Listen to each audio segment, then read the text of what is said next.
Hello guys, welcome to it's UTV. నేను మీ నందు. ఇవాళ మనతో పాటు స్టూడియోలో వెంగళరావు నగర్ డివిజన్ కార్పొరేటర్ దేదీప్య ఉన్నారు. అండ్ జూబ్లీ హిల్స్లో మాగంటి గోపీనాథ్ గారు చనిపోయిన తర్వాత ఆ సీట్ ఎవరికి వస్తుంది, ఆ ప్లేస్లో ఎవరు ఉంటారు అనేది ఇప్పుడు చర్చానీయాంశంగా మారిందనే చెప్పుకోవాలి. మనం దేదీప్య గారితో మాట్లాడి అసలు ఆయనతో ఉన్న అనుబంధం గురించి తెలుసుకుందాం. హలో అండి. హలో, ఎలా ఉన్నారు? గుడ్ నందు, మీరు ఎలా ఉన్నారు? నేను కూడా బాగున్నాను. బేసిక్లీ నేను మిమ్మల్ని ఒక 10 years నుంచి చూస్తున్నాను. మాగంటి గారి దగ్గర ఉన్న వాళ్ళందరిలో కూడా సీనియర్స్ ఎవరు ఆయనతో ఉన్నది అంటే ఒకటి మీరు, ఒకటి విజయ్ అన్న, ఇద్దరు. ఇన్ని ఇయర్స్గా ఆయనతో ట్రావెల్ చేశారు, ఎన్నో ఈవెంట్స్ చేశారు. ఏ ఈవెంట్ చేసినా కూడా ఎక్కువ మంది క్రౌడ్ని గ్యాదర్ చేయడము అన్నీ చాలా మంచిగా చేస్తారు. దగ్గరుండి చూశాను కాబట్టి. ఇప్పుడు ఆయన లేని లోటు మీకు ఎలా అనిపిస్తుంది? చాలా బాధగా ఉంది. అసలు ఎలా చెప్పాలో కూడా అర్థం అవ్వట్లేదు. ఎందుకంటే పొలిటికల్ జర్నీ స్టార్ట్ అయింది ఆయనతో. చాలా చిన్న ఏజ్లో 23-24 ఇయర్స్లో నాకు ఆయన పరిచయము. అంటే జస్ట్ ఆఫ్టర్ మై ఎడ్యుకేషన్ నేను కెరియర్ ఎటు వెళ్దాము, యాక్చువల్లీ బిజినెస్ స్టార్ట్ చేశాను. I wanted to become an entrepreneur. అలానే ఒక ఫ్యాక్టరీ, మీకు తెలుసు అంతకుముందు కూడా ఒక ఫ్యాక్టరీ స్టార్ట్ చేయడం జరిగింది. బిజినెస్లో రన్ అవుతూ ఉండగా నాకు ఎమ్మెల్యే గారు పరిచయం. 24 ఇయర్స్ అప్పుడు చిన్న చిన్న ఈవెంట్స్ చేస్తూ ఉంటే ఆ ఈవెంట్స్కి గెస్ట్గా వచ్చేవారు, చీఫ్ గెస్ట్గా వచ్చేవారు. అది చిన్నదా పెద్దదా అనేది కూడా చూసేవాళ్ళు కాదు. ప్రతి ఈవెంట్, బేసికలీ కాన్స్టిట్యున్సీలో జరిగే ప్రతి ఈవెంట్కి ఆయన అటెండ్ అయ్యేవారు. సో అట్లా ఆయన నాకు పరిచయము. చిన్నపిల్లవి నీకెందుకు అనేది ఇది కూడా లేకుండా నాలోని ప్యాషన్ని ఎంకరేజ్ చేసిన వ్యక్తి ఆయన. ఆయన లేరు అనేది అసలు జీర్ణించుకోవడం కూడా చాలా కష్టంగా ఉంది. అసలు మాటల్లో చెప్పలేము ఆ బాధని. ఎందుకంటే అంత మమేకంగా ఉండేవాళ్ళు అందరితో. మాతో ఎట్లా ఉండేవాళ్ళు, పబ్లిక్లో కూడా అట్లనే ఉండేవాళ్ళు. 24/7 పబ్లిక్కి రెస్పాండ్ అయ్యే లీడర్ ఎవరైనా ఉంటే అది మాగంటి గోపీనాథ్ గారు అని చెప్పాలి. ఎందుకంటే ఏ టైం, అర్ధరాత్ర అపరాత్ర ఏ టైంకి కాల్స్ వస్తున్నారు అనేది కూడా లేదు. పబ్లిక్లో కూడా అంత యాక్సెస్ ఉండే లీడర్ ఆయన లేరు అనేది చాలా కష్టము. జూబ్లీహిల్స్ నియోజకవర్గానికి మాతో పాటు ప్రజలందరికీ కూడా చాలా కష్టంగా తీసుకోవాల్సిన విషయం ఇది. ఎందుకంటే చాలా అసలు ఎలా రియాక్ట్ అవ్వాలనేది కూడా తెలియట్లేదు. అంటే ఇప్పుడు టీఆర్ఎస్ గవర్నమెంట్ లేకపోయినా కూడా అసలు టీఆర్ఎస్ నుంచి ఎమ్మెల్యేగా ఆయన రిపీటెడ్గా గెలవడము, అదే డివిజన్లో మీరు కూడా కార్పొరేటర్గా ఉన్నారు. అంటే టీఆర్ఎస్ పార్టీకి ఒక మంచి బ్యాక్ బోన్ అని కూడా చెప్పుకోవచ్చు. ఇప్పుడు అటువంటి పర్సన్ లేకపోతే అసలు ఆ ప్లేస్ని ఎవరు రీప్లేస్ చేస్తారు అనేది ఇప్పుడు ఒక పెద్ద క్వశ్చన్ మార్క్. అవును, మాకు కూడా అదే పెద్ద క్వశ్చన్ యాక్చువల్లీ. ఎందుకంటే ప్రతిదీ ఆయన డైరెక్షన్లోనే చేసేవాళ్ళం. బేసికల్గా నన్ను కార్పొరేటర్గా నుంచోబెట్టింది ఆయన. సిట్టింగ్స్ని కాదని నాకైనా, రాజ్ కుమార్ పటేల్ యూసఫ్ కూడా ఆయన, రేమత్న డివిజన్ అయినా సిట్టింగ్ కార్పొరేటర్స్ని కాదని మాకు టికెట్ ఇచ్చి గెలిపించారు. ఎందుకంటే మాలోని ప్యాషన్, మేము చేసిన హార్డ్ వర్క్ని గుర్తించిన వ్యక్తి ఆయన.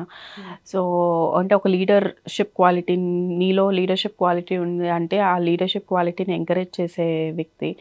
సో ఆయన లేని లోటు జూబ్లీహిల్స్ నియోజకవర్గానికి తీరని లోటు. కానీ అది ఎట్లా ముందుకెళ్ళాలనేది మాకు కూడా తెలియదు. But as we should move on. Party దృఢమైన క్యాడర్ని ఆయన ఏర్పరచుకున్నారు. జూబ్లీహిల్స్ నియోజకవర్గంలో గవర్నమెంట్ లేకపోయినా సరే ఆయన ఏర్పరచుకున్న సామ్రాజ్యం, ఆయన ఏర్పరచుకున్న క్యాడర్ ఆయనతో పాటు ఇప్పుడు కూడా అంతే దృఢంగా ఉన్నారు. ఆయన తర్వాత ఎవరు అనేది పార్టీ డెసిషన్ మీద మేము ఆధారపడి ఉన్నాం. పార్టీ ఎటు తీసుకెళ్ళినా, పార్టీ ఎవరికి చెప్పినా కూడా మేము అందరం పనిచేయడానికి సిద్ధంగా ఉన్నాం. అంటే ఒక 2-3 months బ్యాక్ నేను విన్నది ఏంటి అంటే పార్టీలో ఎక్కువ మాగంటి గారితో పాటు ఆయన చేసే ఈవెంట్స్ కానివ్వండి, మీ కాంబోలో చేసే ఈవెంట్స్లో ఎక్కువ దేదీప్య యాక్టివ్గా ఉంటారు. కాబట్టి మాగంటి గారికి ఎప్పుడైతే హెల్త్ ఇష్యూస్ వచ్చాయి, న్యూస్లో ఆయన హెల్త్ గురించి అనౌన్స్మెంట్ వచ్చిందో, నెక్స్ట్ ఆ ప్లేస్, ఆ టికెట్ దేదీప్యకు వస్తుంది అని చెప్పి ఆయన పోకముందే బిఫోర్ ఒక టాక్ నడిచింది. అదేమైనా మీ వరకు వచ్చిందా? లేదండి, అట్లాంటి ఆశలు కానీ అటువంటి థాట్ కానీ నేను ఎప్పుడు పెట్టుకోలేదు. యాక్చువల్లీ ఆయన లేరు అనే థాట్ అనేది అసలు మేము ఎప్పుడు అనుకోలేని సిచ్యువేషన్. ఎందుకంటే ఆయన బాగుంటారు.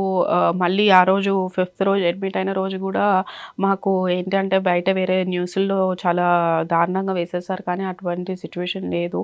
ఆయన రిటర్న్ వస్తారు, ఆయన కోలుకుంటారు. ఎందుకంటే ఆయనకి చాలా దృఢమైన సంకల్పం ఉన్న వ్యక్తి. బేసికలీ అంటే నిరంతరం పబ్లిక్ సేవలో ఉండి పబ్లిక్కి పని చేయాలన్న సంకల్పంతో ముందుకెళ్ళే వ్యక్తి. కాబట్టి డెఫినెట్గా తిరిగి వస్తారు అన్న ఆలోచనలోనే ఉన్నాం. కానీ ఇటువంటి థాట్ అయితే మాకు ఎప్పుడు లేదు. అసలు ఆయన ఉన్నప్పుడు కూడా ఇటువంటి ఆలోచన లేదు. ఆయన ఉన్నంత వరకు ఆయన అడుగుజాడలోనే నడవడం మాత్రమే మాకు తెలుసు. ఇప్పుడు ఆల్ ఆఫ్ సడన్ ఎవరు ముందుకు తీసుకెళ్తారు, ఎవరు మమ్మల్ని లైక్ మార్గదర్శనం ఎవరు చూపిస్తారనేది కూడా అర్థం కాని అయోమయ సిచ్యువేషన్‌లో మేమున్నాం. సో, అటువంటి థాట్ నాకు ముందు లేదు. తర్వాత ఇప్పుడు కూడా నాకు అటువంటిది లేదు. బట్ అధిష్టానం ఎట్లా ఎవరికి అప్పచెప్తే వాళ్ళకి అన్నట్టు మేము we will work for the party till the end. ఎందుకంటే పార్టీని మాకు టికెట్ ఇచ్చింది. ఈ పార్టీ గుర్తు మీద మేము గెలిచాం. We are very loyal to the party and very loyal to MLA గారు కూడా, మాగంటి గోపీనాథ్ గారికి కూడా అంతే లాయల్‌గా వర్క్ చేయడం జరిగింది. ఇటువంటి టాక్ చాలామంది చాలా రకాలుగా మాట్లాడతారు, చెప్తారు. బట్ ఏంటంటే I don't want to go with all these words. But party ఎట్లా చెప్తే మేము అట్లా ముందుకెళ్ళాలనుకుంటున్నాం. అంటే ఏదన్నా ఒక యూనిటీతో మాట్లాడుకుంటూ ఇప్పటి వరకు పార్టీలో అంటే ఆయన చనిపోయి 25 డేస్ పైనే అయింది కాబట్టి ఇప్పటి వరకు ఏదైనా డిస్కషన్ వచ్చిందా? అంటే వాళ్ళ ఫ్యామిలీలో అందరూ చిన్నవాళ్ళు ఉన్నారు, వాళ్ళ వైఫ్ తప్ప ఎవరు లేరు, ఇంకెవరు యాక్టివ్గా లేకపోతే ఎవరో ఒకరికి ఇవ్వాలి అనే సిచ్యువేషన్ ఉంటుంది కదా. లేదు, మ్యాక్సిమమ్ ఫ్యామిలీకి ఇంపార్టెన్స్ ఇస్తారని అనుకుంటున్నాము. అదర్వైజ్ ఎవరికిచ్చినా సరే, నేను యాజ్ ఐ సెడ్ బిఫోర్, ఎవరికిచ్చినా సరే పార్టీ అంటే కేసీఆర్ గారు అన్నీ ఆలోచించే అడుగులు వేస్తారు. అండ్ అటు నేను చెప్పినట్టు మాగంటి గోపీనాథ్ గారు ఏర్పరచుకున్న సామ్రాజ్యం జూబ్లీహిల్స్ నియోజకవర్గంలో it is not that easy. Party మేము గవర్నమెంట్లో లేకపోయినా సరే అంత క్యాడర్ని మెయింటైన్ చేయడం అనేది చాలా అంత ఈజీ విషయం కాదు. బట్ అంతే ఇదిగా, ఎందుకంటే ఆయన ప్రతి ఒక్క మనుషుల్ని, ప్రతి ఒక్కరిని కూడా ఆయన కుటుంబ సభ్యులుగా ఫీల్ అయ్యి కేవలం ప్రభుత్వం నుంచి వచ్చే సంక్షేమ పథకాలు, అభివృద్ధి కార్యక్రమాలతో అవే కాకుండా పండగలు నీకు తెలుసు, బతుకమ్మ కానీ, ఉమెన్స్ డే కానీ, లేకపోతే రంజాన్ కానీ, క్రిస్మస్ కానీ, ఇలా మెయిన్ పండుగలు ఏవైతే ఉన్నాయో, అలాగే రానున్న బోనాల పండుగ అసలు మాకు అర్థం కావట్లేదు. ఎందుకంటే బోనాలు అంటే ఆయనతో పాటే ప్రతి టెంపుల్ విజిట్ చేయడం మాకు అలవాటు. అలాగే ప్రభుత్వం నుంచి వచ్చే చెక్స్ ఏదైతే టెంపుల్ డెవలప్మెంట్కి ఇచ్చే అమౌంట్స్ ఉంటాయో అవి కూడా ఆయనే స్వయంగా ప్రతి ఒక్క టెంపుల్కి వచ్చి ఇచ్చేవారు. అట్లా ప్రతి ఒక్క పండగలు ఆయనతో కలిసి జరుపుకోవడమే అలవాటు మాకు. ఫ్యామిలీ కన్నా ఫస్ట్ మేము ఏ పండుగ వచ్చినా ఆయనతో జరుపుకోవడం మాకే కాదు, జూబ్లీహిల్స్ నియోజకవర్గం ప్రజలందరికీ కూడా అదే అలవాటు. అట్లాంటి వ్యక్తి అసలు లేరు. అసలు ఎట్లా ఏంటి అనేది నిజంగా చాలా బాధాకరమైన విషయం ఇది. ముందుకు ఎలా వెళ్ళాలి అనేది అనుకుంటూ ఉన్నాం అట్లా. ఎందుకంటే నేను దగ్గరుండి చూసిన వాటిలో ఒక పెళ్ళి ఎలా అయితే ఒక గ్రాండ్గా చేస్తారో, వైభవంగా చేసిన ప్రతి ఈవెంట్, బతుకమ్మ కానివ్వండి, దసరా ఈవెంట్స్, ఇప్పుడు బోనాలు కానివ్వండి, అక్కడికి వచ్చే ఉమెన్స్కి రిటర్న్ గిఫ్ట్లు ఇవ్వడము, ఆయన ఎప్పుడెప్పుడు వస్తారా అని ఒక ఫెస్టివల్ లానే చేశారు. ఇప్పుడు ఎంతో సపోర్ట్ ఉన్న ఆయనే లేరు. అసలు దీన్ని మిమ్మల్ని నమ్ముకుని ఆ ఏరియాలో చాలామంది ఉన్నారు కాబట్టి ఇప్పుడు వాళ్ళందరికీ ఉన్న హోప్ ఎవరు అంటే మీరే. ఎలా ముందుకు తీసుకెళ్తారు? డెఫినెట్గా ఆయన ఆశయాలతో ఎట్లా అయితే జూబ్లీహిల్స్ నియోజకవర్గం ముందుకు వెళ్ళాలని ఆయన కోరుకున్నారో అవే ఆశయాలతో ఆయన ఆశయాన్ని తీర్చడానికి మేమందరం ఉంటాం. ఆయన మమ్మల్ని ఒక స్ట్రాంగ్ పిల్లర్స్గా ఏర్పరిచారు కాబట్టి జూబ్లీహిల్స్ నియోజకవర్గంలో డెఫినెట్గా ఆయన ఎలా కోరుకున్నారో నియోజకవర్గంలో ఎలాంటి అభివృద్ధి కార్యక్రమాలు, ఇవే సేమ్ పండగలు కానీ లేకపోతే ఎలాంటి కార్యక్రమాలు వారు చేసేవారో అదే విధంగా కొనసాగుతూనే ఉంటుంది. ఆయన లేని లోటు, ఆయన అంటే లేరు అనే విషయాన్ని ఆ మాటని మర్చిపోయేటట్టు ముందుకి ప్రతి దాంట్లోనూ ఆయన ఉంటారు. అంటే మేము జరుపుకునే పండగల్లో ఆయన ఉంటారు, మేము చేసే కార్యక్రమాల్లో సంక్షేమ పథకాలు అందించే దాంట్లో ఆయన ఉంటారు. అలాగే మీరు చెప్పినట్టు మహిళల్ని, ప్రతి జూబ్లీహిల్స్ నియోజకవర్గం మహిళల్ని ఆయన ఆడపడుచులుగా భావించి ప్రతి ఒక్క పండగ వచ్చిందంటే ఉట్టి చేతులతో వెళ్ళకూడదనే ఉద్దేశంతో మన ఇంటికి వచ్చిన ఆడపిల్ల ఉట్టి చేతులతో వెళ్ళకూడదని ప్రతి ఒక్కరికి బహుమతులు ఇచ్చి పంపించే ఆచారం ఆయనది. కాబట్టి ప్రతి ఒక్క బహుమతిలో ఆయన ఉంటారు. అంటే ఆయన ఇచ్చిన వస్తువుల్లోనూ ఆయన అంటే అట్లా ఉండిపోయారు వాళ్ళ ఇంట్లో. ప్రతి ఒక్క ఇంట్లోనూ ఆయన పేరు లేనిదే, ఆయన మాట లేనిదే అసలు ఒక ఇల్లు కూడా లేదు నాకు తెలిసి నియోజకవర్గంలో. కాబట్టి ఆయన ఆశయాలు ఎలాగైతే ముందుకెళ్ళాలనుకున్నారో అలానే మేమందరం కూడా ఉండి ప్రజలకి అండదండలుగా ఉండి మేము ముందుకు తీసుకెళ్ళాలి. యాక్చువల్గా ఒక ఉమెన్గా మనకి ఫ్యామిలీలో ఎటువంటి పొలిటికల్ సపోర్ట్ లేకుండా సింగిల్గా ఫైట్ చేయడం అనేది అది ఈజీ థింగ్ కాదు. దట్టు కార్పొరేటర్ కాకముందు నుంచి దేదీప్య అక్క నాకు తెలుసు, కార్పొరేటర్ అయిన తర్వాత ఫేస్ చేసిన స్ట్రగుల్స్ కూడా నాకు తెలుసు. ఒక ధైర్యం మీకు అప్పుడు మాగంటి గారు ఉన్నారు, ఇప్పుడు కూడా మీకు ఆపోజిషన్ వాళ్ళు కానివ్వండి, ఎప్పుడు మీరు ఎక్కడ దొరుకుతారా, ఇవన్నీ బ్యాలెన్స్ చేయడం అసలు ఎలా అనిపిస్తుంది అది ఏంటో? బేసికలీ సెల్ఫ్ ఇది మనకు వచ్చే సెల్ఫ్ అంటే ధైర్యం అనేది మనకు బేసికలీ బై బర్త్ ఉంటుంది. కాబట్టి ఆ ధైర్యం అయితే నాకు ముందు నుంచి కూడా ఉంది. డెఫినెట్గా మాగంటి గోపీనాథ్ గారు నా బ్యాక్ బోన్, బ్యాక్ సపోర్ట్. డెఫినెట్గా ఆయన గోపీనాథ్ గారు పేరు వింటే అట్లా కొంచెం ఈ రౌడీ బ్యాక్గ్రౌండ్ ఉన్న వాళ్ళు కానీ, రౌడీ షీటర్స్ కానీ అట్లా ఆగిపోయేవారు. సో నువ్వు చెప్పినట్టు కొంచెం థ్రెట్ అయితే ఉందనే అనుకుంటున్నాను. బట్ ఎనీవేస్ ఎందుకంటే ఆయన ఉన్నప్పుడే మనం ఎన్నో ఇన్సిడెంట్స్, ఎన్నో ప్రాబ్లమ్స్ మీరు ఫేస్ చేశారు. ఇప్పుడు ఆయన లేరు కాబట్టి ఎక్కువ ఇబ్బంది పెట్టే ఛాన్సెస్ ఉన్నాయని అనుకుంటున్నాను. But anyways I'm ready to face anything. Because మేము చేసింది ఏ రోజు తప్పు కాదు. ఎవరిని అన్యాయంగా ఎదుర్కొనేది సిచ్యువేషన్ కాదు. ఏదైతే రౌడీయిజము, రౌడీ పాలనలు, ఏదైతే రౌడీ షీటర్స్ ఉంటారో వాళ్ళ అరాచకాలు జరగకూడదు అనే ఉద్దేశంతో, లా అండ్ ఆర్డర్ కంట్రోల్లో ఉండాలనే ఉద్దేశంతో ఆయన వాళ్ళందరినీ అణిచిపెట్టి ఉంచారు.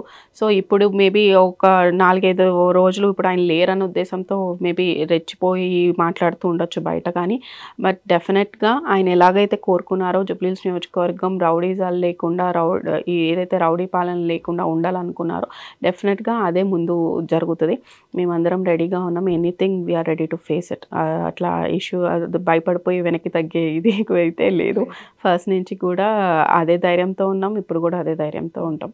అండ్ కేటీఆర్ గారు కూడా అంటే ఇప్పుడు ఏదైనా ఉమెన్స్కి సంబంధించి కానీ, పార్టీకి సంబంధించి, మీకు సంబంధించి ఏదైనా మీరు ఇప్పుడు అన్నారు కొంచెం రౌడీయిజం జరుగుతుంది, ఇలాంటి ప్రాబ్లమ్స్ వచ్చినప్పుడు కేటీఆర్ గారి దగ్గర నుంచి ప్రతి ఒక్కళ్ళు కూడా హయ్యర్ ఎండ్లోనే మీకు రెస్పాండ్ అవుతూ వచ్చారు కదా ఇప్పటి వరకు.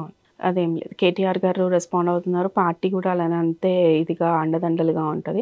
మీకు మొన్న రీసెంట్గా జరిగిన మొహమ్మద్ సర్దార్ ఎమ్మెల్యే గారు చనిపోకముందు బోర్బండలో మా నాయకుడు మైనారిటీ లీడర్ మీద జరిగిన ప్రెషర్ వల్ల, ఏదైతే కాంగ్రెస్ కార్పొరేటర్ బాబా ఫసీద్దీన్ చేసిన ప్రెషర్ వల్ల ఆయన సూసైడ్ చేసుకుని చనిపోవడం జరిగింది. వాళ్ళకు కూడా పార్టీ అండదండలుగా ఉండి 10 lakhs అమౌంట్ కూడా వాళ్ళ పిల్లలకి రీసెంట్గా ఇవ్వడం జరిగింది. సో డెఫినెట్గా కేటీఆర్ గారు, పార్టీ అండదండలు మా వెనకాల ఉన్నాయి. మా సపోర్ట్ ఉంది. అలానే ప్రతి ఒక్క క్యాడర్ అంటే చిన్న స్థాయి నుంచి తీసుకొని పెద్ద స్థాయి వరకు ఎవరైతే బీఆర్ఎస్ పార్టీని నమ్ముకుని ఉన్నారో ప్రతి ఒక్క కార్యకర్తలు, నాయకులు, ఉద్యమకారులకి పార్టీ అదే అంతే ఈక్వల్ ఇంపార్టెన్స్తో ఈక్వల్ సపోర్ట్ ఇస్తూ వస్తుంది. కాబట్టి మాకు అటువంటి భయాలు ఏం లేవు. డెఫినెట్గా we are with the party and party is with us. Okay. రీసెంట్గా కేటీఆర్ గారితో మాట్లాడడం జరిగిందా? ఆయన ఏం చెప్పారు? చెప్పారు. అంటే ఎమ్మెల్యే గారు బేసికల్గా ఆయనకి తెలుసు మమ్మల్ని తీసుకొచ్చింది ఎమ్మెల్యే గారే కాబట్టి బేసికల్ మాకు టికెట్లు ఇవ్వమని చెప్పి సిఫార్సు చేసింది ఆయన, చెప్పింది ఎమ్మెల్యే గారే కాబట్టి ఎమ్మెల్యే గారు లేని లోటు మాలో డెఫినెట్గా ఉంటుంది. సో మీరేమీ అధైర్యపడద్దు, మేము ఉంటాం మీతో పాటు, party will be there with you and నేను ఉంటా పర్సనల్గా. ఎనీ ఇష్యూస్, ఎనీ ప్రాబ్లమ్స్ అయినా కూడా you can directly call me అని చెప్పారు. అండ్ ఇప్పుడు రీసెంట్గా ఆయన లండన్లో ఉన్నారు. లండన్ నుంచి రిటర్న్ వచ్చాక ఎవరికి ఏంటి టికెట్ ఎవరికి ఇద్దాము ఏంటి అని కూర్చొని మాట్లాడదాము. ఇచ్చాక వీఆర్ విత్ మేము చెప్పాం పార్టీకి లాయల్గా ఉంటాం, ఎవరికైనా ఇవ్వండి, వీ విల్ బీ దేర్ అన్నట్టు. అసలు మాగంటి గారు ఎప్పుడు హెల్త్ ఇష్యూస్ వచ్చినా కూడా హాస్పిటల్కి వెళ్ళినా, హాస్పిటలైజ్డ్ అయినా కూడా మళ్ళీ ఆయన తట్టుకుని బయటకు వచ్చేసారు. ఈసారి కూడా హెల్త్ ఇష్యూస్ అంటే మళ్ళీ కిడ్నీ ఆపరేషన్ జరిగినప్పుడు కూడా ఆయన చాలా సన్నగా అయిపోవడము, ఇంకా అప్పుడే చాలా క్రిటికల్ అనుకున్నప్పుడే స్ట్రాంగ్గా ఫైట్ చేసి బయటకు వచ్చారు. ఇప్పుడు కూడా అలా వస్తారు అని అందరూ అనుకున్నారు. బట్ ఇలాంటి ఇన్సిడెంట్ జరుగుతుంది అని మీరు అనుకోలేదు, మేము అనుకోలేదు. లాస్ట్ ఆయన మీతో ఏం మాట్లాడారు? ఆయన మీకు ఏం చెప్తూ ఉండేవారు ఎక్కువ?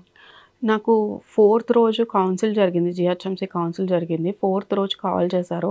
చేసి ఇదే సేమ్ మొహమ్మద్ సర్దార్ విషయము, ఏదైతే నోటు డాక్యుమెంట్స్ మీద వాళ్ళు town planning department Congress corporator మాట విని డెమాలిష్మెంట్ చేశారో ఆ విషయం కౌన్సిల్లో మాట్లాడు, పబ్లిక్ అందరికీ తెలియాలి, కాంగ్రెస్ పాలన ఎలా ఉంది, ఇప్పుడు ఎంత పబ్లిక్ అందరు ఇబ్బంది ఎలా పడుతున్నారు అని చెప్పి పబ్లిక్ అందరికి కూడా తెలియాలి కాబట్టి నువ్వు కౌన్సిల్లో మాట్లాడని చెప్పి పదే ఆ రోజు నాకు ఆల్మోస్ట్ 10 to 15 times కాల్ చేశారు. ఇలా మాట్లాడు, అలాగే సర్దార్ వాళ్ళ ఫ్యామిలీ వస్తున్నారు, వాళ్ళని మేయర్ గారికి చెప్పు, రిప్రజెంటేషన్స్ ఇప్పించు, ప్లస్ కమిషనర్ గారిని కల్పించు, టౌన్ ప్లానింగ్ డిపార్ట్మెంట్ ఏదైతే చేస్తుందో ఈ అరాచకాలు ఏదైతే డిపార్ట్మెంట్ నుంచి జరుగుతున్నాయో అవన్నీ కూడా పబ్లిక్కి తెలియాల్సిన అవసరం ఉంది, మీడియాతో మాట్లాడిపించు అని కూడా ఫోన్లు చేశారు. అది లాస్ట్ నాతో మాట్లాడింది 4th రోజు. 5th రోజు ఆయన అనుకోకుండా ఇలా పడిపోవడం జరిగింది హాస్పిటల్ అడ్మిట్ అయ్యారు. బట్ మేము తిరిగి వస్తారని అనుకున్నాము. లాస్ట్ టైం హాస్పిటలైజ్ అయినా కూడా మాతో హాస్పిటల్ నుంచి మాట్లాడుతూ ఉండేవారు. అంత సీరియస్ ఇష్యూ అయితే బయట చెప్పినట్టు కిడ్నీ ఫెయిల్యూర్లు అవన్నీ ఏమి కూడా జరగలేదు. అంతా కూడా నార్మల్ మైనర్ ఇష్యూసే ఉన్నాయి. ఆ మైనర్ ఇష్యూస్తో బయటకు వచ్చేస్తారు అనుకున్నాం, కానీ ఇలా ఆల్ ఆఫ్ సడన్ ఇట్లా ఇంత సీరియస్గా అయిపోతుంది అనేది మేము ఎక్స్పెక్ట్ చేయలేదు. ఎందుకంటే అసలు లాస్ట్ చెప్తున్నా కదా, మాతో మాట్లాడిన మాటలు అవే గుర్తొస్తూ ఉన్నాయి. ఎందుకంటే ప్రతి విషయం తెల్లారి లెగిస్తే ఈరోజు ఈ ఆఫీసులతో మాట్లాడు, ఈరోజు ఈ పనులు చేయండి, ఈరోజు లేకపోతే ఏమైనా ఇనాగ్రేషన్స్ ఉన్నాయి, లేకపోతే పబ్లిక్ ఈ సమస్యలతో కాల్ చేశారు నాకు, అంటే ఏ డివిజన్కి పబ్లిక్ వాళ్ళు ఫోన్ చేస్తే మళ్ళీ మాకు రెస్పాండ్ అవ్వడం, వాళ్ళకి ఏంటో పర్సనల్గా వెళ్ళి మాట్లాడు, ఏం ఇష్యూ ఉన్నా చూసుకో అని చెప్పి ఆయన చెప్తూ ఉండేవారు. అంత యాక్సెసిబుల్ ఉండేది. మార్నింగ్ లేస్తే ఈవినింగ్ వరకు కూడా ఏ కార్యక్రమాలు ఎలా చేయాలని చెప్పి అట్లీస్ట్ ఒక 2 to 3 times per day మాట్లాడడం జరుగుతుంది. అట్లాంటిది అసలు మాకు అర్థం కావట్లేదు. 25 days నుంచి ఫుల్ బ్లాంక్గా ఉంది. అసలు మొత్తం ఫేడ్ అవుట్ అయిపోయినట్టు అనిపిస్తుంది. అసలు ఏం జరగాలి, ఏం చేయాలి అనేది కూడా అర్థం కాని పరిస్థితిలో ఉంది. అండ్ ఇప్పుడు మీరు చెప్పారు మీ పార్టీ నుంచి ఒక ఆయన సూసైడ్ చేసుకున్నారు అని. ఆయన మాగంటి గారికి చాలా క్లోజ్. ఎప్పుడైతే ఆయన సూసైడ్ చేసుకున్నారో ఆ ప్రెషర్ కూడా మాగంటి గారి మీద పడింది అని చాలా న్యూస్లో చూసాం. అసలు ఇది ఎంతవరకు కరెక్ట్? అవును, కరెక్టే. ఎందుకంటే బాగా క్లోజ్ మన కార్యకర్త, మన పక్కన ఉన్న వ్యక్తి ఇలా, అది కూడా నాట్ న్యాచురల్ డెత్ కూడా కాదు. జస్ట్ కేవలము అదర్ అపోజిషన్లో ఉన్నాము, ఒక పార్టీ మారాలి అన్న ఇన్సిస్టెన్తో, అంటే అంత ఇన్సిస్ట్ చేసి ఆ వ్యక్తిని నువ్వు పార్టీ కండువా మార్చుకోలేదు అంటే నేను ఇల్లు డెమాలిష్మెంట్ చెప్పిస్తాను, లేదు అంటే నువ్వు బయట తిరగద్దు, లేకపోతే డెమాలిష్మెంట్ చెప్పిస్తాము అని చెప్పి పదే ఇప్పుడు ఒక లీడర్ అంటే ఒక లీడర్ ఆ గల్లీలో ఒక లీడర్ ఎందుకు వస్తారంటే ఒక ప్యాషన్తో వస్తారు. అంటే వాళ్ళ లేన్ మంచి జరగాలి, వాళ్ళ ఏరియా బాగుండాలి, కొత్త రోడ్లు కావాలి, సివరేజ్ లైన్లు కావాలి, మనం ఎమ్మెల్యే గారితో ఉంటే మనతో పాటు చుట్టుపక్కల ఉన్న వాళ్ళందరూ బాగుంటారు అనే ఉద్దేశంతో ఒక వ్యక్తి లీడర్షిప్ క్వాలిటీతో ముందుకు వస్తారు. అటువంటి లీడర్కే ప్రాబ్లం జరిగితే ఎంత అంటే మెంటల్లీ ఎంత అప్సెట్ అవుతారంటే, నేను ఒక 10 మందికి నన్ను చూసి ఒక 10 మంది వస్తారు, 100 మంది గల్లీలో వాళ్ళు ఒక 10 నుంచి 20 మంది నన్ను చూసి వస్తారు బయటికి. ఏమైనా సమస్యలు ఉంటే నాకు చెప్పుకుంటారు. గవర్నమెంట్ నుంచి ఏమైనా పథకాలు కావాలన్నా, లేకపోతే ఎమ్మెల్యే గారికి చెప్పు, నువ్వు ఎమ్మెల్యే గారి దగ్గర ఉంటావు కదా, కార్పొరేటర్ దగ్గర ఉంటావు కదా, లేకపోతే పలానా కేటీఆర్ గారి దగ్గర ఉంటావు కదా, నువ్వు నాకు ఈ పని చేసి పెట్టు అని ఎంతో ఆశగా పబ్లిక్ వాళ్ళ దగ్గరికి వస్తారు, ఆ ఏరియాలో ఉన్న పబ్లిక్. అయితే ఆ ఏరియాలో ఉన్న లీడర్కే ప్రాబ్లం అయితే ఆ లీడర్ ఎక్కడికి వెళ్ళి చెప్పుకుంటారు. సో అట్లా అతను చాలా మెంటల్లీ డిప్రెస్ అయిపోయాడు, చాలా మెంటల్లీ అప్సెట్ ఉన్న సిచ్యువేషన్. మేము కూడా ఏంటంటే గవర్నమెంట్ చేతిలో లేదు. ఎమ్మెల్యే గారు పదే ఏసీపీకి చెప్పారు, సీసీపీ గారికి చెప్పారు, ఇటువంటి ఎక్కువ ప్రెషరైజ్ చేయకండి పబ్లిక్ని అని చెప్పి పదే ఎమ్మెల్యే గారు కూడా కాల్ చేస్తూ చెప్పారు. బట్ అయినా కూడా వాళ్ళు అంత ప్రెషరైజ్ చేసి వచ్చి, అది కూడా విత్ టోటల్ పోలీస్ ఫోర్స్తో వచ్చి డెమాలిష్మెంట్ చేయడం జరిగింది. అయితే అతను ఫేస్ చేయలేకపోయాడు బేసికల్గా ఇదంతా కూడా. ఇలా ఈ విషయం తెలిసి అతను సూసైడ్ చేసుకున్నాడంటే మనకు తెలిసిన వ్యక్తి, మనం ఎంత ఆ రోజు ముందు రోజు కూడా ఎమ్మెల్యే గారు చాలాసేపు మాట్లాడారు, ధైర్యం చెప్పడం జరిగింది, నువ్వేం అధైర్యపడొద్దు, జరిగింది కానీ మనం ఫైట్ చేద్దాము, మనం కమిషనర్ గారి దగ్గరికి వెళ్దాము, నేను మాట్లాడతానని ఆయన కూడా చాలా ధైర్యం ఇచ్చారు. బట్ ఇట్లా జరగగానే ఆయన బాగా కుంగిపోవడం జరిగింది. ఎందుకంటే మన వ్యక్తి తెల్లారి లెగిస్తే మనల్ని నమ్ముకున్న వ్యక్తి ఇట్లా జరిగింది అంటే చాలా అప్సెట్ అయిపోయి ఆయన చాలా డిప్రెస్ కూడా అయిపోయారు బేసికలీ. దాంతో birthday celebrations, actually June 2 MLA గారి బర్త్డే కూడా ఉంది ఫార్మేషన్ డేతో పాటు. అందుకని బర్త్డే సెలబ్రేషన్స్ కూడా నేను చేసుకోను, నా సొంత వ్యక్తి, నా ఫ్యామిలీలో ఉన్న వ్యక్తి లాంటి అతను చనిపోవడం నాకు ఇదిగా ఉంది అన్ని బర్త్డే సెలబ్రేషన్స్ కూడా నేను చేసుకోను అని సెకండ్ రోజు కూడా మమ్మల్ని ఎవరిని కలవలేదు, బేసికల్గా ఇంట్లోంచి కూడా బయటకు రాలేదు. ఇలా 5th ఇలా హాస్పిటలైజ్ అయ్యారు. 8th రోజు ఇది జరగడం అసలు చాలా దారుణం. డెఫినెట్గా అది ఆయన మీద పడింది. ఏదైతే సర్దార్ చనిపోవడం ఉందో డెఫినెట్గా అది అంతా ఆయన మైండ్లో తీసుకున్నారు. దాని గురించి కూడా చాలా టెన్షన్ పడ్డారు. అదే విషయం గురించే 4th రోజు నాతో మాట్లాడి కౌన్సిల్లో మాట్లాడు అని కూడా పదే చెప్పారు. అంటే మీ పార్టీలో ఉండే వాళ్ళందరూ స్ట్రాంగ్గా ఉంటారు, ఏదైనా ప్రాబ్లం వచ్చినా మీరు అందరూ కలిసి నిలబడతారు. ఇంత స్ట్రాంగ్ పీపుల్ ఉన్నప్పుడు కూడా ఆయన సూసైడ్ చేసుకున్నారు అంటే ఈయన బాగా మెంటల్గా డిస్టర్బ్ అయ్యి ఇది జరిగింది అని ఒక న్యూస్ వచ్చింది. హెల్త్ ఇష్యూస్ మీద రూమర్స్ పక్కన పెడితే ఈ విషయం అయితే మీరు రైట్ అని చెప్తున్నారు. మిగతా కార్పొరేటర్స్ అందరూ మీతో మంచిగానే ఉంటారా, ఆర్ఎల్స్ ప్రాబ్లమేటిక్గా ఏమైనా ఉంటారా? లేదు లేదు, బాగానే ఉంటారు కార్పొరేటర్స్, అట్లా ఏం లేదు. అంటే బేసికలీ వాళ్ళిద్దరూ రేవంత్ నార్ బోరబండ ఇద్దరు కూడా మా పార్టీ గుర్తు మీద గెలిచిన కార్పొరేటర్లు. మా పార్టీ గుర్తు మీద గెలిచి మీకు బాబా ఫసీద్దీన్ అయితే ఇంకా అతని గురించి చెప్పాల్సిన అవసరమే లేదు. ఎందుకంటే అతను డెప్యూటీ మేయర్ కూడా చేశాడు. పార్టీలో ఉద్యమాల్లో ఉన్నాడని చెప్పి అతన్ని గుర్తించి డెప్యూటీ మేయర్ స్థానం బీఆర్ఎస్ పార్టీ కల్పించింది. అటువంటి పార్టీకి ద్రోహం చేసి, అటువంటి పార్టీకి అన్యాయం చేసి ఆయన వెళ్ళిపోయాడు కాంగ్రెస్ పార్టీకి.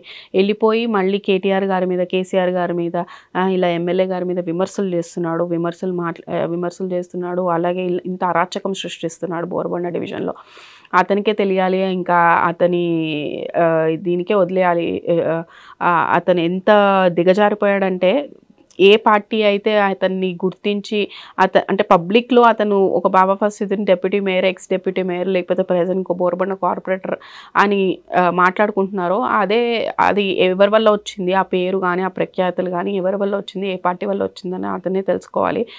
ఈ పార్టీ నుంచి ఆ పార్టీలోకి వెళ్ళి సరే ఓకే వాట్ ఎవర్ ఆయన రీజన్స్ ఏదైనా కావచ్చు, వెళ్ళిపోయి ప్రజాపాలన ఏదైతే కాంగ్రెస్ ప్రభుత్వం ప్రజాపాలన అనే పేరుతో ఏదైతే 6 గ్యారెంటీలు అమల్లోకి తీసుకొస్తామన్నారో, లేకపోతే అభివృద్ధి ఏం చేస్తా అంటున్నారో అలా వెళ్ళాలి. కానీ ఇప్పుడు యాజ్ అ కార్పొరేటర్ మన డివిజన్కి ఏం కావాలి, మన పబ్లిక్ ఏం కావాలనేది మనకు తెలుసుకోవాలి.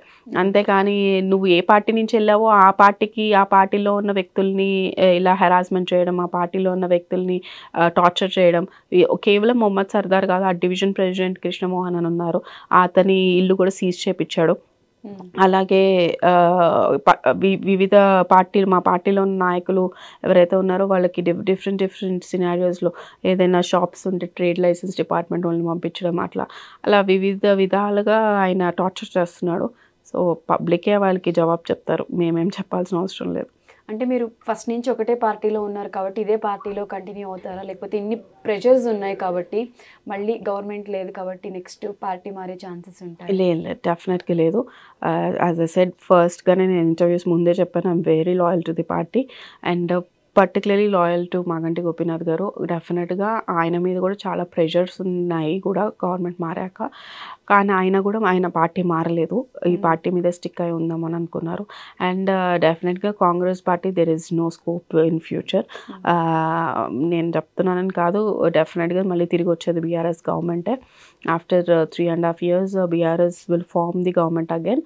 కేసీఆర్ గారు మన సీఎం అవుతారు మళ్ళీ. ఆ కాన్ఫిడెన్స్ అయితే డెఫినెట్లీ. సో ఇదే పార్టీలో కంటిన్యూ అవుతారు. సో ఫర్దర్గా ఇప్పుడు ఏం ప్లాన్ చేస్తారు మీ పార్టీ కోసం మీరు?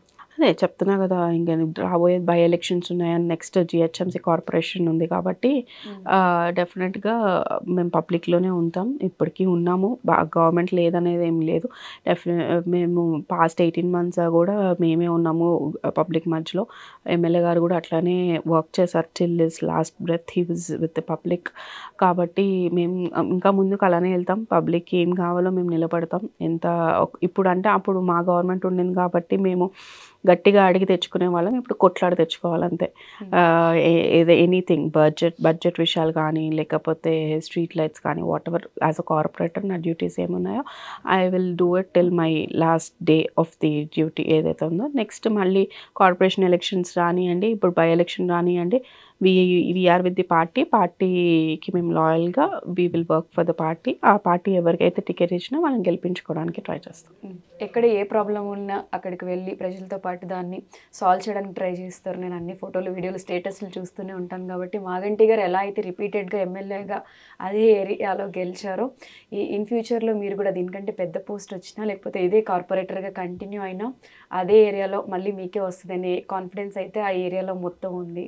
ఆ నమ్మకాన్ని అయితే మీరు సంపాదించుకున్నారు. సో ఫైనల్గా మాగంటి గారి గురించి ఏదైనా చెప్పాలి అనుకుంటే చెప్పచ్చు. ఏం చెప్పడానికి I have no words to tell about him. I told you మా ఫ్యూచర్ యాక్చువల్లీ స్టార్ట్ చేసింది, అంటే నా కెరియర్ స్టార్ట్ చేసింది ఆయన. ఫ్యూచర్ కూడా ఆయనతో అంటే ముందుకు నడుస్తామని అనుకున్నాము. బట్ అన్ఫార్చునేట్లీ ఒక ఏదైతే సడన్ బ్రేక్ అనుకోవాలి, అంటే సడన్ స్టాపర్ లాగా ఇది అట్లా ఆగిపోయింది. బట్ ఎనీవేస్ ఎందుకంటే ఆయన తీసుకొచ్చారు కాబట్టి ఆయన పేరు నిలబెట్టేటట్టు వీ విల్ వర్క్ ఫర్దర్. ఆయన పేరు అట్లనే చిరస్థాయిగా హిస్టరీలో నిలబడేటట్టు వీ విల్ గో, ముందుకు అట్లనే వెళ్తామని ఆశిస్తున్నాం. ఇన్ని ప్రెజర్స్ తట్టుకొని ఇన్ ఫ్యూచర్లో కూడా పాలిటిక్స్లోనే కంటిన్యూ అవ్వాలని అనుకుంటున్నారు? ప్రజలు కోరుకుంటే definitely yes, because basically politics is not only for our benefits, it's only for public service. నేను నీకు ముందు కూడా చాలాసార్లు చాలా ఇంటర్వ్యూస్లో చెప్పా, political leader is not for their own advantages or own benefits ఉండరు. లైఫ్ కూడా చాలా తక్కువ ఉంటుంది అస్సలు పర్సనల్ లైఫ్ కాదు కదా, ఎనీథింగ్ అంటే ఫినాన్షియల్ కానీ పర్సనల్ కానీ ఏ బెనిఫిట్స్ ఉండవు దీంట్లో. As I told you, this is only 24/7 service giving. అంటే మన సర్వీస్ అనేది కంప్లీట్గా అంటే ఓన్లీ ఫర్ పబ్లిక్ సర్వీస్లో పనిచేసే జాబే కానీ ఇందులో వచ్చే బెనిఫిట్స్ కానీ ఇందులో వచ్చే అడ్వాంటేజెస్ కానీ ఏమీ లేవు. నాకు ముందు నుంచి కూడా సర్వీస్ ఓరియంటెడ్ కాబట్టి నేను సర్వీస్ చేయడం నాకు it is a very satisfactory job for me. కాబట్టి ఆ సాటిస్ఫాక్షన్ కోసం మనం ముందు పని చేసుకుంటూ వెళ్తాం అంతే. అందుకని పబ్లిక్ కోరుకుంటే డెఫినెట్గా, ఎందుకంటే నా సర్వీస్ నేను నా పీరియడ్లో నేను ఎంతవరకు చేయగలుగుతున్నానో అంతవరకు I'm giving my full service నేను ఇవ్వడానికి ట్రై చేస్తున్నాను. బట్ ఇంకా ఫర్దర్లో కూడా నెక్స్ట్ కార్పొరేషన్ ఎలక్షన్లో కూడా పబ్లిక్ నన్ను కోరుకుంటే డెఫినెట్గా ఉంటాను. Okay, thank you so much for coming. అలానే ఇంతే స్ట్రాంగ్గా ఉండాలి, ఇలానే మంచి పనులు చేయాలి, అందరికీ మీ సపోర్ట్ ఉండాలి అని చెప్పి హార్ట్ఫుల్గా కోరుకుంటున్నాను. Thank you.